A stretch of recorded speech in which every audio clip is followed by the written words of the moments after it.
जय श्री कृष्णा। तो मेरे न्यू ब्लॉग में आप लोगों का है स्वागत। फ्रेंड, बहुत बारिश पड़ रही है, कपड़े 2 दिन से सूख नहीं रहे हैं। कभी बादल भी बहुत हाँक मिचौली सी खेल रहा है, कभी धूप निकालता है, कभी बारिश पड़ती है और चंद घंटों में ही तुरंत बारिश पड़ जाती है, एकदम धूप निकल आती है। तो इसलिए बहुत परेशान हो गए हैं। कपड़ों को 10 बार अंदर डाल चुके, 10 बार बाहर डालते हैं और कपड़े फिर भी नहीं सूखते हैं।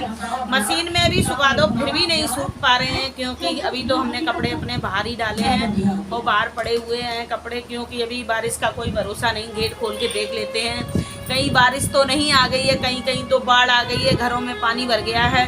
खैर, हमारे घर में पानी नहीं भरेगा क्योंकि मेरा क्वार्टर दूसरी मंजिल पे है और भरेगा आएगी बाढ़ अगर आगरा में, तो नीचे की फ्लोर के सारे क्वार्टर डूब जाएंगे। और पहली बात तो आगरा में बाढ़ कभी आती नहीं है, क्योंकि वहाँ पर जमुना जी, कैलाश मंदिर के किनारे जमुना जी बहती हैं, तो सारा पानी जमुना जी में चला जाता है, इधर बाढ़ नहीं आती है।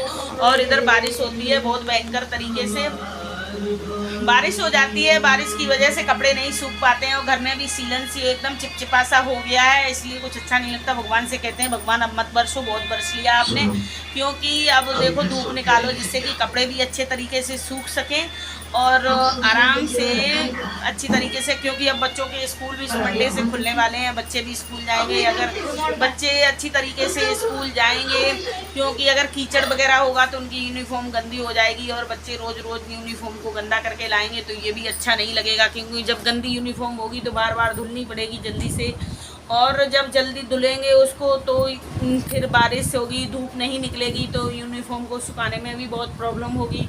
और जब कपड़े सूखते नहीं हैं तो बदबू मारने लगते हैं, कितना भी आप मशीन में सुखाओ या किसी में सुखा दो, जैसे धूप के कपड़े होते हैं वैसे मशीन में सुखा दो या कहीं भी सुखाओ, पंखे में डाल के सुखाओ, फिर भी वो बात नहीं होती है जो धूप के कपड़ों में होती है, वो इनमें नहीं होती है। तो फ्रेंड, हम बाहर निकल कर देख लेते हैं, क्योंकि हमारे देखो बाहर भी देख लेते हैं, कपड़े पड़े हुए हैं। कभी तो मौसम इतनी तेज़ धूप हो जाती है, कभी कभी तो बहुत बारिश पड़ने लगती है, क्योंकि मैं 10 बार आज कपड़े उतार चुके हैं और बाहर निकाल चुके हैं। इसलिए चलो दिखा देते हैं हम आप लोगों को, क्योंकि देखो अभी तो धूप ही निकली हुई है, कपड़े पड़े हुए हैं, जो देखो कपड़े सारे पड़े हैं हमारे।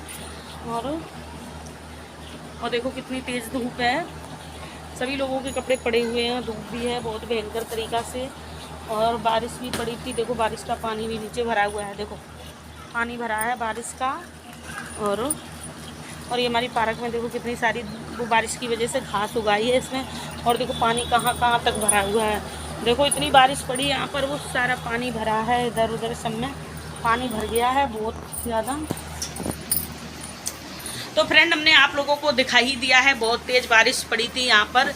2 दिन से बारिश हो रही है और कपड़े भी नहीं सूख रहे हैं, मगर जो है कहीं कहीं तो बहुत ज़्यादा बारिश पड़ रही है, जिससे कि लोग बाग बहुत परेशान हैं। उनके बाद बारिश की वजह से कहीं कहीं तो बाढ़ भी आ गई है और जिनके बहुत से लोगों को घरों में पानी भी चला गया है, इसलिए बेचारे बहुत परेशान हो गए हैं, क्योंकि उनको बेचारों को बहुत से लोग झुग्गी झोपड़ी में रहते हैं तो उन लोगों को बहुत प्रॉब्लम क्रिएट होती है, क्योंकि बरसात का मौसम ऐसा आता है, कहीं कहीं बाढ़ आ जाती है तो बेचारे बहुत तकलीफ़ का सामना करते हैं। ऐसा भी नहीं कि सरकार से उनको कोई मदद मिल जाए, ऐसा तो पता नहीं मुझे कुछ, मगर होना चाहिए। बहुत से लोग मदद करते हैं भाई, बरसात के मौसम में जिसके घर में पानी चला जाए, सब कुछ भीग जाए, तो उससे पूछो कितनी परेशानी होती होगी। मेरे तो खैर कपड़े ही नहीं सूख रहे हैं, उन लोगों से पूछो जिनके घरों में पानी चला जाता है, उनको कितनी प्रॉब्लम होती है, कितनी परेशानी का सामना करना पड़ता होगा उन लोगों को। फ्रेंड, तो हम यही सोचते हैं कि भाई अपने से कुछ थोड़े से हट कर देखो, तो कितनी परेशानी में बहुत से लोग हैं जिसकी यहाँ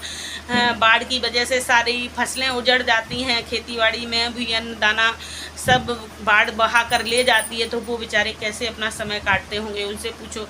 तो भैया, अगर आप लोग मुझे सपोर्ट करो जिससे कि हम खूब अपने यूट्यूब चैनल से कुछ अर्न कर सकें, ज़्यादा से ज़्यादा मुझे सपोर्ट करोगे तभी हम इससे कुछ अर्न कर पाएंगे। तो मैं सोचती हूँ गरीबों की मदद कर सकूँ।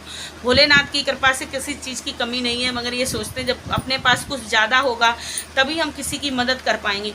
तो ठीक है फ्रेंड, आप लोगों से मेरी हाथ जोड़ के सैल्यूट और रिक्वेस्ट है आप लोगों से, क्योंकि मुझे ज़्यादा से ज़्यादा सपोर्ट करो, क्योंकि जिससे हम अपने यहाँ पड़ोस में भी बहुत से लोग गरीब रहते हैं तो हम उनकी मदद करते। बहुत से लोगों के पास तो कपड़े भी नहीं होते हैं पहनने के लिए, और बारिश पड़ती है तो उनकी छत भी टपकती है। तो हम सोचते हैं काश मुझे भोलेनाथ इस काबिल बना दे जिससे कि हम कभी गरीबों की मदद कर सकें। जैसे बहुत से भाई बहन हमने देखे हैं, किसी को कंबल देते हैं, किसी को कुछ बांटते, कुछ खाने पीने, तो हम सोचते हैं किसी गरीब के काम आ सकेंगे तो बहुत बड़ी बात होगी। तो फ्रेंड आप लोगों से रिक्वेस्ट है, अगर सब्सक्राइब कर लिया है तो ठीक है, नहीं किया है तो मुझे प्लीज़ सब्सक्राइब कर लीजिए, लाइक करिए, शेयर करिए, सब्सक्राइब करिए। ठीक है फ्रेंड, राधे राधे, जय श्री कृष्णा।